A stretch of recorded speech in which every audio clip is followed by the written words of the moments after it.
PSG Fan TV, bonsoir à tous, bonsoir Young Steph. Bonsoir.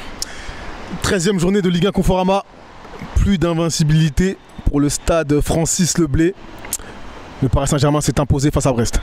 Ouais, ben la série d'invincibilité des Brestois s'arrête ici. Et c'est nous qui l'arrêtons. Après, le match a été, comment dire, il était très disputé. Il était assez équilibré, même si, par exemple, les stats de possession 60-40 en l'avantage du Paris Saint-Germain ne reflètent peut-être pas ce que je dis. Mais en tout cas, moi, j'ai vu un match équilibré, avec des Brestois qui n'ont pas mis le bus et qui ont joué sans complexe et avec pas mal d'attaques placées et pas mal de coups de pied arrêtés. On a concédé beaucoup de coups de pied arrêtés, beaucoup trop à l'adversaire ce soir et on s'impose. Dieu merci, le coaching de Tourelle a été payant. Ce triple changement aux alentours de la 80e, il a été payant parce que ok, Marquinhos qui rentre à la 80e, on le voit un peu moins sur les 10 dernières minutes, on voit pas trop son apport, mais en tout cas les deux autres qui sont Icardi et Choupo-Moting, clairement ils ont été décisifs. Choupo-Moting, on peut dire qu'il est passeur décisif sur le deuxième but parisien, et puis Icardi, ben, le sens du but, le rythme de croisière il est là, forcément ça finit dedans quoi. On va revenir sur Icardi, notamment par rapport à son duel entre guillemets face à Cavani, parce que c'est clairement un duel en tout cas vu de l'extérieur. Mais pour parler de la formation du début de Tourelle en 4-2-3-1, on voyait Gueye et Verratti au milieu de terrain. Qu'en as-tu pensé ? C'était pas mal compte tenu du fait que Gana Gueye est revenu à un niveau de jeu assez intéressant cet après-midi. Il y a eu beaucoup de courses, pas forcément à haute intensité, mais en tout cas des courses qui m'ont rassuré pour la suite de sa saison.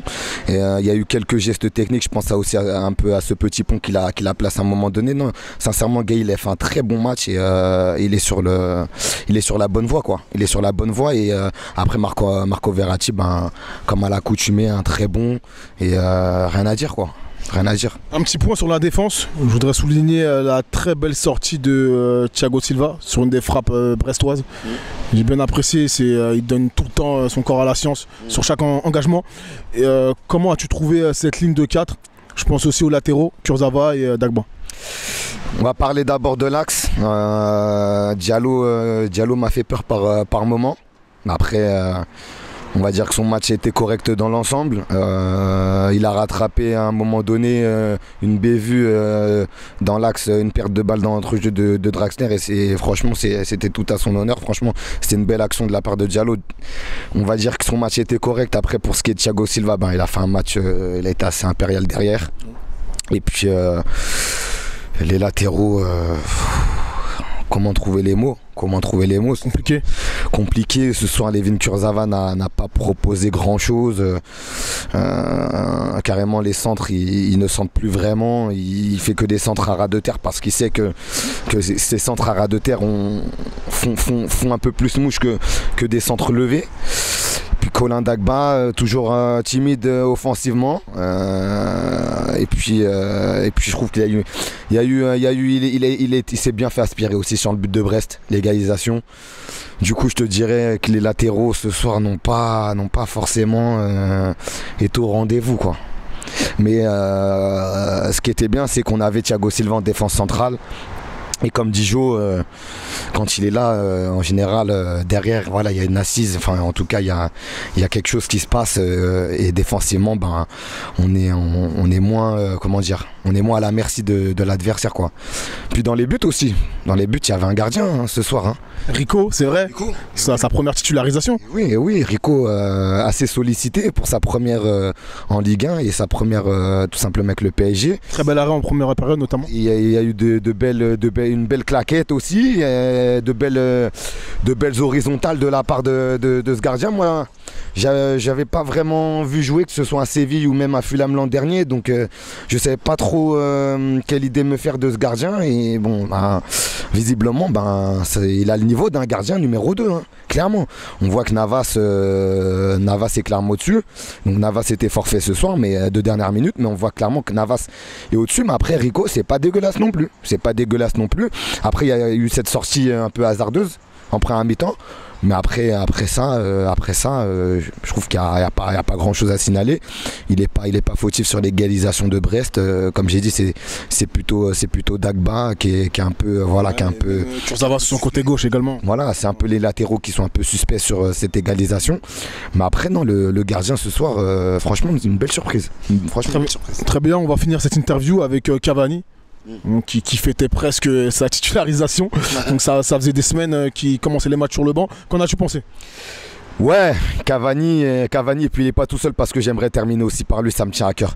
C'est Sarabia. Mais Cavani ce soir, franchement, j'attendais le moment où il serait titulaire là depuis ce retour de blessure et franchement on peut mieux faire pour ce soir. Alors je l'enterre pas, hein, on sait tous, hein, Eddy, voilà, c'est grand soldat, hein, un grand respect Edinson Cavani, mais ce soir je trouve qu'il pouvait mieux faire, notamment sur les appels, les appuis remises.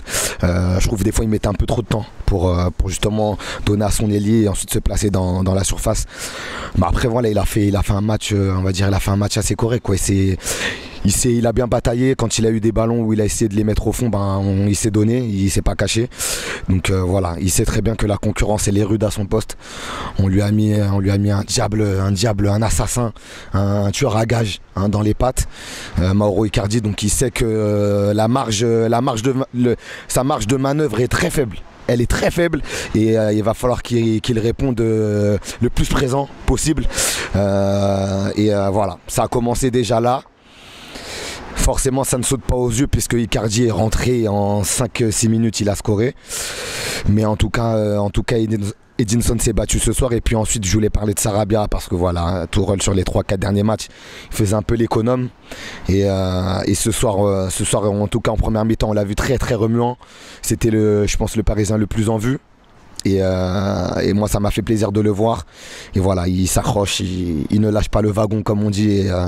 Et voilà, faudra compter sur Pablo pour les prochains matchs. Donc voilà. Merci à toi. Bonne soirée.